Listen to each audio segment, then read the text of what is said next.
রাজ্জাক আল্লাহ। আল্লাহ তাআলা মুত্তাকি বান্দাকে তার হিসাব ছাড়া রিজিক পৌঁছান। ওয়ামান ইয়াত্তাকিল্লাহ ইয়াজআল লাহু মাখরাজা ওয়া ইয়ারযুকুহু মিন হাইসু লা ইয়াহতাসিব।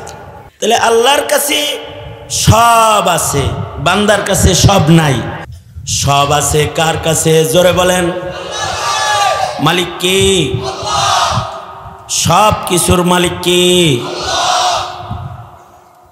আসমান ও জমিনের মাঝে যা আছে সব কার?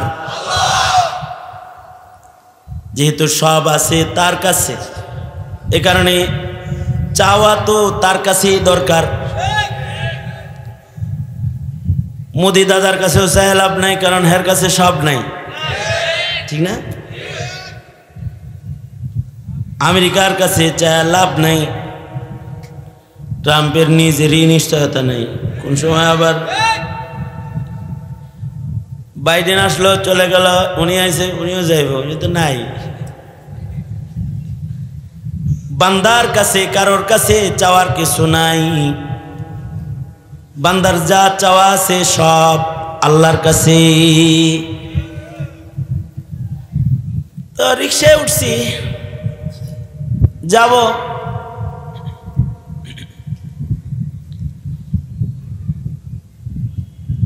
মাদ্রাসায় যাব। মাদ্রাসায় যায়, মাদ্রাসার সামনে নামছি, নাইমা রিক্সাওয়ালারে ভাড়া দিচ্ছি। ভাড়া দেওয়ার পরে সে টাকাটা পাই সকালবেলায়, টাকা সে হ্যান্ডেলের ভিতরে চুমাইতেছে,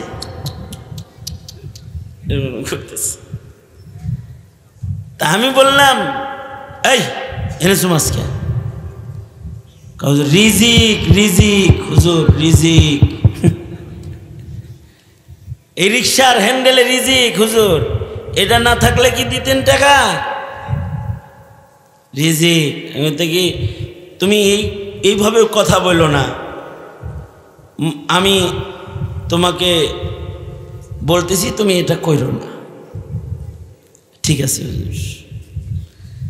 তুমি যে রিজিক রিজিক বললা, রিজিকের মালিক কি তোমার রিক্সা নাকি? রিজিকের মালিক কে? জোরে বলেন। আল্লাহ রিজিকের মালিক। রিজিকের মালিক আল্লাহ বিধায়ী হাসিনা অনেক কিছু পাকাইছিল, কিন্তু খেয়ে যেতে পারে নাই, ছাত্ররা সব খেয়ে ফেলেছে গিয়ে, ঠিক না? কত সুন্দর সুন্দর রান্না করছিল বেচারি, খাইব বলে, কিন্তু কে কি খাবে এটা কে জানে? আল্লাহ জানে। ইন্নাল্লাহা ইনদাহু ইলমুস সাআহ ওয়া ইউনাজ্জিলুল গায়স ওয়া ইয়ালামু মা ফিল আরহাম ওয়া মা তাদরি নাফসুম মাযা তাকসিবু গাদা ওয়া মা তাদরি নাফসুম বিআইয়ি আরদিন তামুত। কিছু জিনিসের তো মানুষের ইলমই নাই।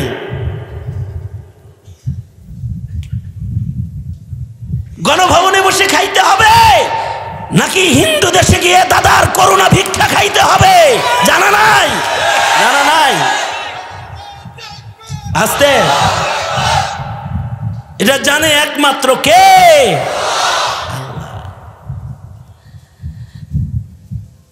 সবকিছু সবার কাছে নাই,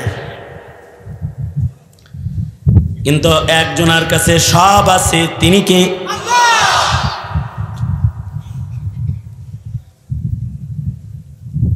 থাকলেও দেওয়ার ক্ষমতা নাই। আমাদের কাছে কিছু আছে কিন্তু দেওয়ার ক্ষমতা নাই। ভিক্ষুকে ভিক্ষা চাইছে, দেখা তো মনে হয়েছে পকেট বোঝায় টাকা, কিন্তু আসলে মানিব্যাগ বাসায় রেখেছে, পকেটে টাকা নাই। আছে কিন্তু দেওয়ার ক্ষমতা নাই। আছে কিন্তু 1000 টাকার নোট ভাঙটি নাই, তাই ভিক্ষা দেওয়ার সুযোগ নাই। আছে কিন্তু মানুষ মাত্র 1 পিস আছে, দ্বিতীয় পিস নাই, তাই দেওয়ার সুযোগ নাই। বন্ধু একটা জিনিস পছন্দ করছে, নিলাম, না নিস না, এটা একটাই, অন্য কিছু চা দিব, এটা দিব না। কিন্তু আমার মহান মালিক আল্লাহ, আল্লাহ পাকের কাছে কোনো জিনিস এরকম দুর্বল অবস্থায় নাই। আমার আল্লাহ, আমার মালিকের খাজানা কত বড়। দুনিয়ার সব মানুষ, সকল ফিরিস্তা, সকল মাখলুকাত একসাথে এটা টাইম যদি আল্লাহর কাছে সবাই চায়, আল্লাহ যদি একসাথে সবাই রে সবার চাওয়া পূরণ করে দিয়ে দেয়। ইমামে গাজালি বলেন, সাগর থেকে সুয়ের মাথায় করে পানি উঠাইলে যেমন সাগরের পানির কোনো কমতি হয় না, সবাই রে একসাথে দিলেও মহান আল্লাহর খাজানার মধ্যে কোনো কমতি আসবে না। এত বড় খাজানা যার, তার কাছে যায় না, যায় হের কাছে যার কিছুই নাই, গায়ে কাপড়ও নাই। একবার রাস্তায় যাইতেছি, ন্যাংটা পাগল হাঁটে, তার পিছে কিছু কিছু লোক হাঁটে। কিরে হের পিছেও লোক হাঁটে কেন? আছে, অনেক কিছু আছে। এর কিন্তু গায়ে লুঙ্গিও নাই, জামাটাও নাই, যার এইটুকুনো নাই, তার কাছে যায় কয় খাজা বাবা চাই। আল্লাহর পছন্দ না, শিরিক ফি দুআ আল্লাহ বরদাস্ত করেন না।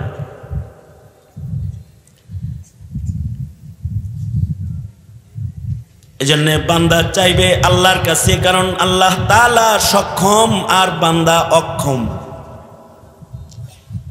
পৃথিবীর যত মাখলুক আছে সব মাখলুক অক্ষম, সক্ষম একজন, সক্ষম একজন। আর বাকি যা আছে সব অক্ষম গ্রুপ, লিমিটেড। যেমন এনা আমি আছি, আপনি আছেন, আমরা কি সক্ষম না অক্ষম? আমরা সবাই অক্ষম। এমনকি হাসিনা অক্ষম, ডক্টর ইউনূস সাহেব অক্ষম, ট্রাম্প অক্ষম, রাশিয়ার প্রেসিডেন্ট অক্ষম, জাতিসংঘের মহাসচিব অক্ষম। সক্ষম একমাত্র একজন, সক্ষম একমাত্র একজন, সক্ষম একমাত্র একজন, বাকি যা আছে সব অক্ষম। কখনো কখনো বান্দা নিজেকে সক্ষম মনে করে, আল্লাহ তাআলা ক্ষণে ক্ষণেই বান্দার অক্ষমতাকে প্রকাশ করে।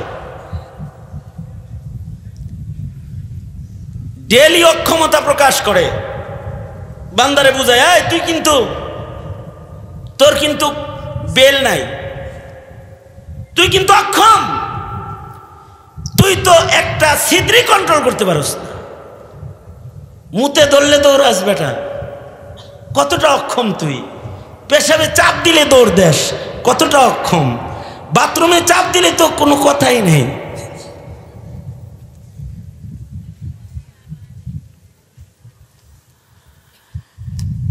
আমি একবার বিজনেস ক্লাসে সফরে যাচ্ছি বিমানে। বিজনেস ক্লাসে সাধারণত সক্ষম সক্ষম মানুষগুলোই তো উঠে। এখানে দেশের পার্লামেন্টিয়ানও আছে।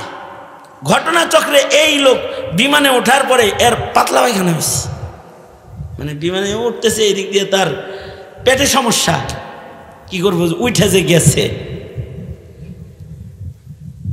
এই লোকের অক্ষমতার কারণে এই টয়লেটটা পুরা সফর রান করলাম, সেই কাতার পর্যন্ত পুরা সফর দেখলাম এই টয়লেটটা বিমানবালারা হেরেই দিয়ে রাখলো।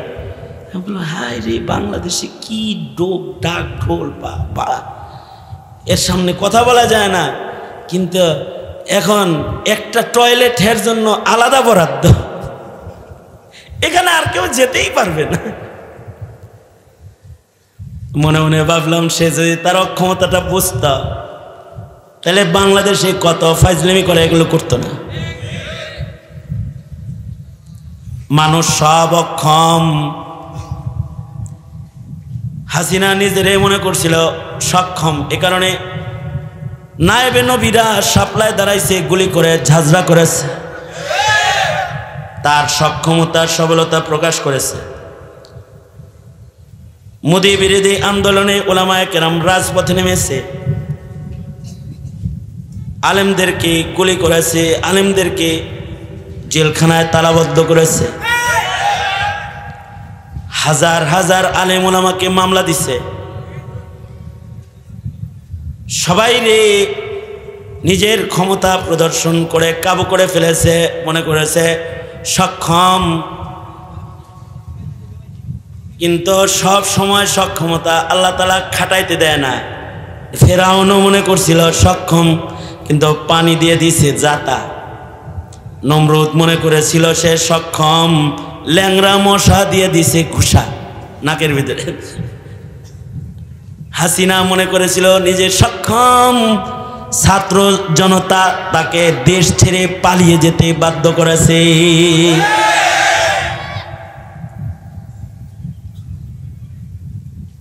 সে কিন্তু নিজেকে অক্ষম মনে করলে ক্ষমা প্রার্থী হইতো, এখনো সক্ষম মনে করে নিজেকে। এখনো মাঝে মাঝে খবর আসে যে কোনো সময় ঢুকে যেতে পারি। সক্ষমতা আল্লাহর। স্বাধীনতার পর থেকে এ পর্যন্ত কোন নেতা নেত্রীকে এইভাবে পালিয়ে যেতে দেখা যাওয়ার ইতিহাস বাংলাদেশের মাটিতে নাই। এত অক্ষমতা। আমি মাঝে মাঝে চিন্তা করি, যদি ওই দিন 5 তারিখেও একটু সক্ষমতা দেখাইতো, আর যদি গণভবনে বসে থাকতো ঠিক মেরে। আমি যখন গণভবনের পাশ দিয়ে যাই আসি, তখন গণভবনের চতুর্দিকের ডবল দেয়ালগুলোর ইট এগুলো যে খুলে ফেলছে ছাত্ররা, এটা যখন দেখি তখন মনে মনে ভাবি, ইট তুমি যদি বিমানে উঠতে পারতে তাহলে তুমি খসে যেতে না, অথবা তুমি যদি পালাইতে পারতে তাহলে ছাত্ররা তোমাকে খুলে ফেলতো না।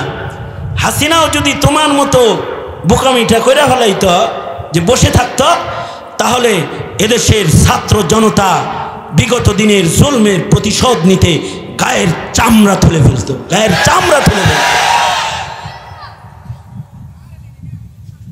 কারণ মানুষ সবাই দুর্বল।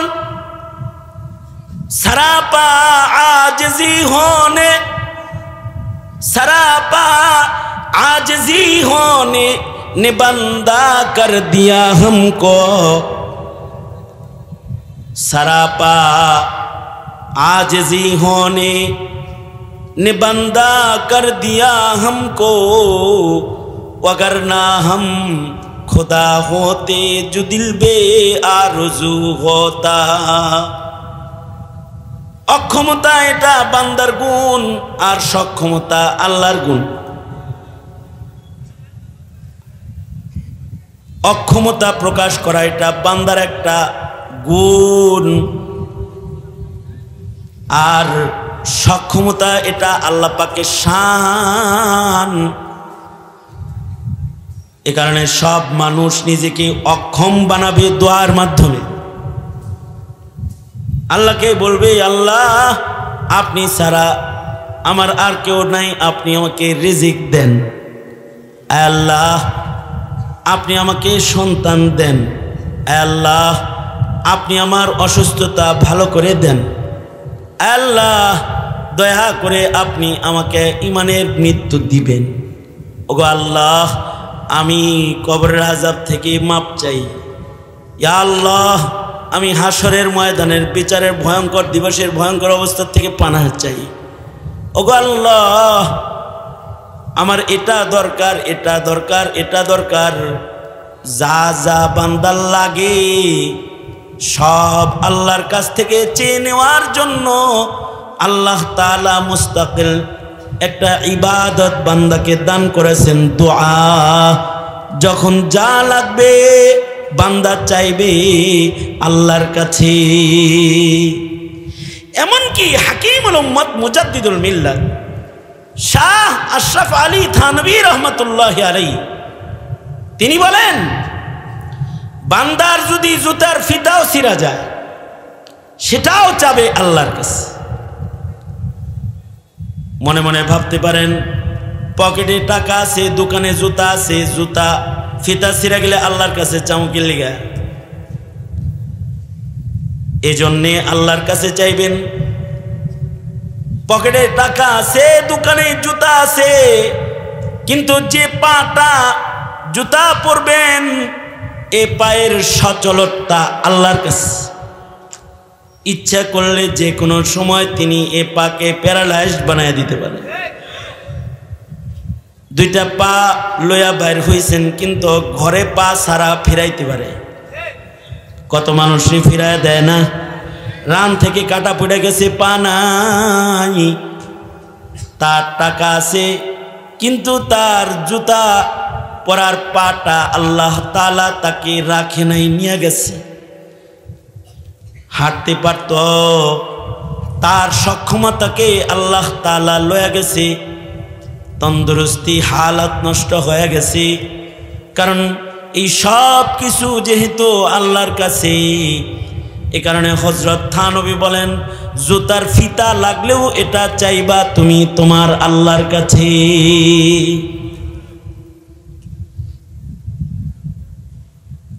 আশ্চর্য একটা বিষয়, সেটা হলো আল্লাহর রাসূলের 63 বছরের হায়াতে কোনোদিন ভিক্ষা করেন নাই, মানুষের কাছে কিছু চান নাই। শুধু নিজে চান নাই তা না, সোয়াল ভিক্ষাবৃত্তি সৈয়দ বংশের জন্য কিয়ামত পর্যন্ত হারাম। অথচ বিপদে পড়লে চায়া খাওয়া জায়েজ আছে, বিপদে পড়ে গেছে চাওয়া জায়েজ আছে, কিন্তু নবী তো চান নাই, কারোর কাছে চান নাই, বংশের কাউকে অনুমতি দেন নাই চাওয়ার। চাইবা একমাত্র কার কাছে? আল্লাহর কাছে চাইবা।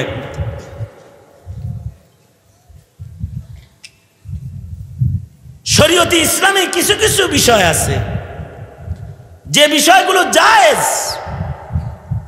জায়েজ দেখা এগুলোরে মানুষ করে।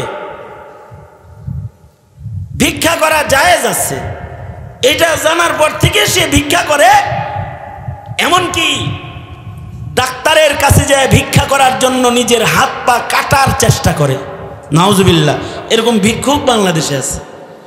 বাংলাদেশে যেমন রাজনৈতিক দলের ফেডারেশন আছে, গ্রুপ আছে, ভিক্ষুকদের একটা ফেডারেশন আছে, যারা ভিক্ষাবৃত্তিকে পরিচালনা করে, ভিক্ষুকদেরকে সাহায্য করে। ভিক্ষুকদের কমিশন ওরা বসে বসে খায়। আছে একই বাচ্চা ইনজেকশন দিয়ে শোয়া, এটাকে ঘাড়ে লয়া 1 ঘন্টা একজন ঘুরে, আর 1 ঘন্টা আরেকজন ঘুরে, এভাবে ঘুরতে থাকে। সোয়াল করা যাবে না, আল্লাহর কাছে সোয়াল করবে বান্দা, এটা আল্লাহর পছন্দ। এ কারণে আল্লাহ তাআলা দোয়া নামক ইবাদতের দরওয়াজা সব সময় ওপেন রেখেছেন। নামাজের নির্ধারিত সময় আছে, হজের নির্ধারিত জায়গা আছে, যাকাতের নির্ধারিত সময় আছে, রোজার নির্ধারিত মাস আছে, কোরআন তেলাওয়াতের শর্ত আছে, জিকিরের শর্ত আছে, কিন্তু দোয়া মানা নাই।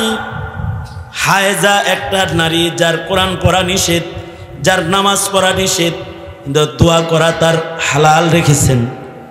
দোয়ার দরওয়াজাটা আল্লাহ তাআলা সব সময় খোলা রেখেছেন, কারণ আল্লাহর কাছে বান্দা চাইবে, এটা আল্লাহর অনেক পছন্দ। আমি যদি আল্লাহর কাছে অসম্ভব কিছু চাই, সেটাও দেওয়ার ক্ষমতা আমার মালিকের আছে, কারণ আমার মালিক অক্ষম নন। এ কারণে সাহাবীদের ঈমান বড় আজীব ঈমান ছিল। খানা দরকার, নামাজে দাঁড়ায় যেত। এমনকি রাস্তা চলতেছেন, সাহাবী যুদ্ধের ময়দানে যাইতেছেন, গাধা মাঝ রাস্তায় যায় মরে গেছে, যে গাধার পিঠে সওয়ার হয়ে উনি যুদ্ধে রওনা করছে। সাহাবীর আশ্চর্য একিন, ওই একিন আমাগর নাই। সাহাবীর আজব একিন। সাহাবী মরা গাধার পাশে দাঁড়ায় দুইটা হাত তুলে বলে, ওগো আল্লাহ, যুদ্ধে যাব, হয়তো শহীদ হব নয়তো গাজী হব। ওগো আল্লাহ, পায়ে হাইটা যুদ্ধে যাওয়ার ক্ষমতা আমার নাই, মেহেরবানি করে আমার মরা গাধাটা কি জীবিত করে দাও। আল্লাহ পাকের কাছে দোয়া করেছে, আর সাথে সাথে মরা গাধা দোয়ার পরক্ষণেই লাফ দিয়ে দাঁড়ায় গেছে। আগের জমানার মানুষের ইয়াকিনকে আল্লাহ তাআলা কোরআনে কারিমেও বর্ণনা করেছেন। সূরা কাহাফে আসহাবুল গার রকিম, আসহাবুর রকিম হাদিসুল গার শিরোনামে সহিহ হাদিসের কিতাবগুলোতে দোয়ার,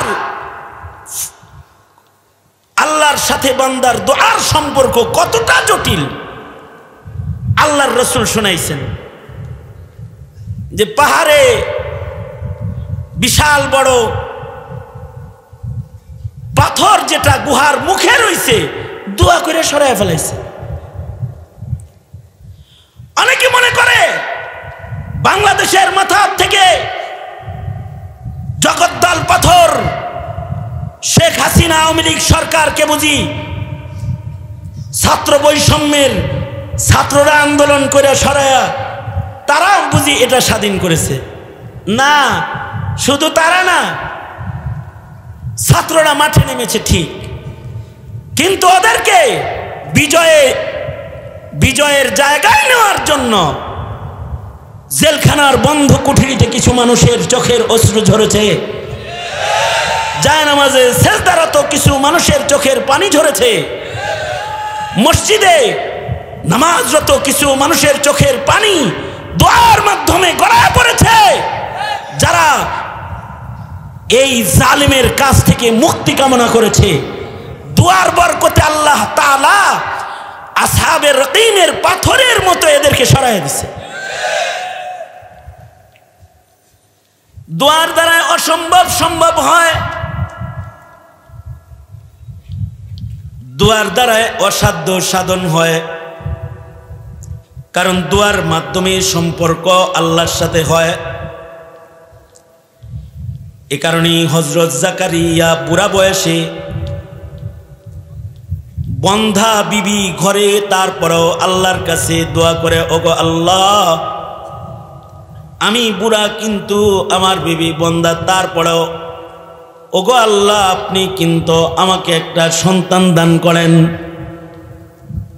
দোয়ার মাধ্যমে আল্লাহর কাছে চাইলে আল্লাহ তাআলা জাকারিয়াকে বলে, জাকারিয়া, চাইছো আমার কাছে, দিয়া দিলাম। নিজে আবার কয়, আল্লাহ, আমার যৌবন নাই, বিবি আমার বন্ধা, কেমনে হবে? আল্লাহ বলে, দোয়া করছে এর লেগে হবে। রব্বি জাআললি আয়া, ওগো আল্লাহ, তারপরেও একটা নিদর্শন তো আমাকে দান করেন। ঠিক আছে, যাও, 3 দিন কথা বলবা না, রোজা রাখবা, কথা বলবা না, মানুষের সাথে কথাবার্তা কইও না, এই আমলটা করে আমাকে খুশি করছ, এটা তোমার আয়া, নিদর্শন। তোমাকে আমি শুধু সন্তান দিচ্ছি না, ছেলে সন্তান দিতেছি, পয়গম্বর সন্তান দিতেছি, এবং তোমার সন্তানের নাম আমি নিজে নামকরণ করে দিতেছি। সন্তান দেওয়ার আগে সন্তানের নাম সহ খবর বলার ক্ষমতা একজনের আছে, তিনি কে? জোরে বলে। সুতরাং যা লাগবে সব চাবো আল্লাহর কাছে। রিজিক দরকার, রিজিক আল্লাহর কাছে। রাজ্জাক মালিক তিনি রিজিক দান করবে। ব্যবসা, চাকরি বাকরি, নিজের রুজি রোজগারের মাধ্যম, এটা আল্লাহর হুকুম। আমি হুকুম পালন করব, বারাকা দান করবেন কে? আল্লাহ। অনেকে দোকানদারি করতে যায়, নামাজ পড়ার টাইম পায় না। অনেকে সিএনজি ভ্যান রিক্সা চালাইতে যায়, জুমার নামাজ পড়ারও টাইম পায় না। মনে রাখতে হবে রাজ্জাক কিন্তু আল্লাহ, আল্লাহ তাআলা। এই দেশের আলেমরা সরকারি সার্টিফিকেট নাই এদের। হাসিনা সরকার সনদের স্বীকৃতি দিয়েছিল, কিন্তু এটা স্বীকৃতি দিয়ে একটি মাদ্রাসায় প্রবেশ করার একটা রাস্তা জানালা তারা খুলেছিল, যেন প্রশাসনের লোকজন মাদ্রাসায় যাতায়াত করতে পারে, স্বীকৃতিভুক্ত। সুতরাং সরকারি কিছু হুকুম এর ভেতরে হকদারি করার রাস্তা খুলেছিল, যে কারণে কওমি মাদ্রাসার সনদ দিয়া কাউকে চাকরির কোটা দেওয়ার কোনো কোটা আমাদেরকে দেওয়া হয় নাই। আমাদের ছেলেরা আলহামদুলিল্লাহ যারা মাদ্রাসায় পড়ে, ওরা ওই সমস্ত চাকরির তোয়াক্কা করে না, কারণ ওরা জানে রাজ্জাক আল্লাহ, আল্লাহ তাআলা মুত্তাকি বান্দাকে তার হিসাব ছাড়া রিজিক পৌঁছান। ওমাই ইয়াত্তাকিল্লাহ ইয়াজআল লাহু মাখরাজা ওয়া ইয়ারযুকুহু মিন হাইসু লা ইয়াহতাসিব। আল্লাহ পাক দুয়ার মাধ্যমে উসিলা ছাড়াও খাওয়াইতে পারে। আবু হুরায়রাকে আল্লাহ তাআলা কুদরতি খানা খাওয়াইছে, যুগ যুগ ক্ষুধার যন্ত্রণায় কাতর আবু হুরায়রাকে আল্লাহর রাসূল একদিন কয়টা খেজুর থলের ভিতরে ঢুকায়া দিছে যে আবু হুরায়রা ক্ষুধা লাগলে বাইর করে খায়ও। তো হযরত আবু হুরায়রা শাহাদাতে উসমান পর্যন্ত এই থলে নিজের কোমরের ভেতরে বেঁধে রেখেছেন। ক্ষুধা লাগলে বের করে খাইছেন, খানার কষ্ট কখনো অনুভব হয় নাই। অথচ এই আবু হুরায়রা ক্ষুধার যন্ত্রণায় মসজিদে নববীতে আসহাবে সুফফায় পড়ে থাকতেন। মানুষ মৃগী রুগী মনে করে জুতা মুখে যাইতে ধরত। হযরত উসমানের শাহাদাতের দিন হযরত আবু হুরায়রা চিৎকার করে করে কাঁদছেন, লিন্নাসি গাম্মুন ওয়ালি গাম্মান ফাকদুল জিরাব ওয়া কাতলু শাইখি উসমান। এই মদিনাবাসী, তোমাদের তো একটা উসমান হারাইছে, তোমাদের তো একটা জিনিস হারাইছে, কিন্তু আমার দুই জিনিস হারাইছে। একদিকে খলিফা উসমান হারাইছে, আর একদিকে নবীর হাতের খেজুরের বরকতের থলেটা, যেটা কোমরে সব সময় রাখতাম, বের করে নিজে খাইতাম, মেহমান আসলে তাদের খাওয়াইতাম। এতদিন খায়াও যে বরকত আমি শেষ করতে পারি নাই, আজকে উসমানের জানাজার ভিড়ে আমার ওই থলেটা হারায় গেছে।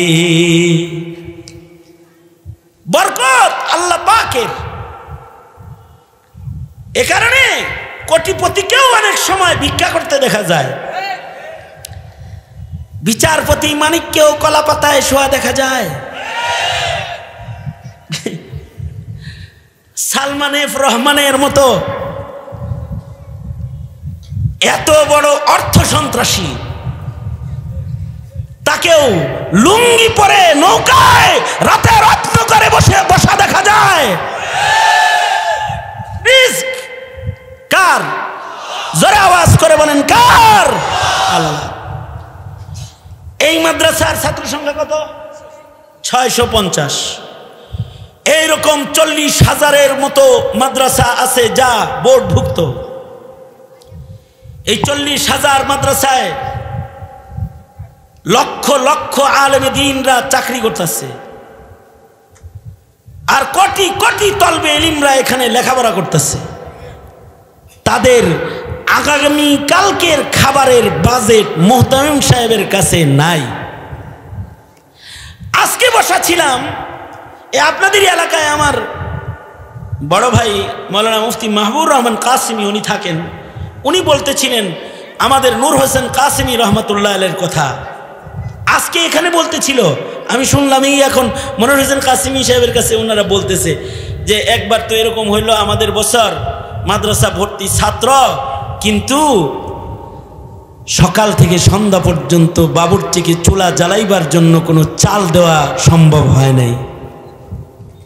হুজুর নূর হোসেন কাসিমি রহমতুল্লাহি আলাইহি ছাত্রদেরকে জমা করে বললেন, বাবারা সারাদিন চেষ্টা করছি, তোমাদের খানার ইন্তজাম করতে পারি নাই, তোমাদের পকেটে যার যা টাকা আছে কিছু কিনে এনে নিজে খাও, অপরকে খাও। এই কথা বলছেন। বাজি তোমরা পকেটের টাকা দিয়ে আজকে রাত্রে খাও, এই কথা বলছে। এই শব্দটাই বলছিল একটু আগে। কি হয়েছে? ছাত্ররা মাদ্রাসা থেকে নামছে, বের হইতেছে, রাস্তায় যাইতেছে, হোটেলের দিকে যায় খানা কিনতে। যাওয়ার সময় দেখে 3 ডেক বিরিয়ানি আইতাছে। এগুলো কই কই কই কই যায়? কয় বাড়িধারা মাদ্রাসায়, কাসিমি সাহেব হুজুরের মাদ্রাসায় যাই। জিজ্ঞাসা করেছে কি জন্য? কয়েকটা বিয়ের অনুষ্ঠান ছিল, বিয়া ভেঙে গেছে, খাওয়ান দাওয়ান হয় নাই, এদিকে রাখাই বইছে, এনে পাঠাই দিচ্ছি। তা আমি ঘটনার সহিনার সাথে বললাম, আসলে আল্লাহ তাআলা এই বিয়ের অনুষ্ঠানে কেসাল লাগাইছে তলবে ইলম খাওয়াইবার লেগা। কারণ ওয়ামাই ইয়াত্তাকিল্লাহ ইয়াজআল লাহু মাখরাজা ওয়া ইয়ারযুকুহু মিন হাইসু লা ইয়াহতাসিব। কেউ যদি আল্লাহকে ভয় করে তাকে রিজিক দিবেন কে? জোরে আওয়াজ করে বলেন কে? সুতরাং আজ থেকে রিজিক কি? ব্যবসায়, ব্যবসার উপরে রিজিক, রিকশার উপরে রিজিক, নিজের চাকরির উপরে রিজিক। রাজ্জাক কে? তাহলে রিজিক কার কাছে চাইব? আল্লাহর কাছে।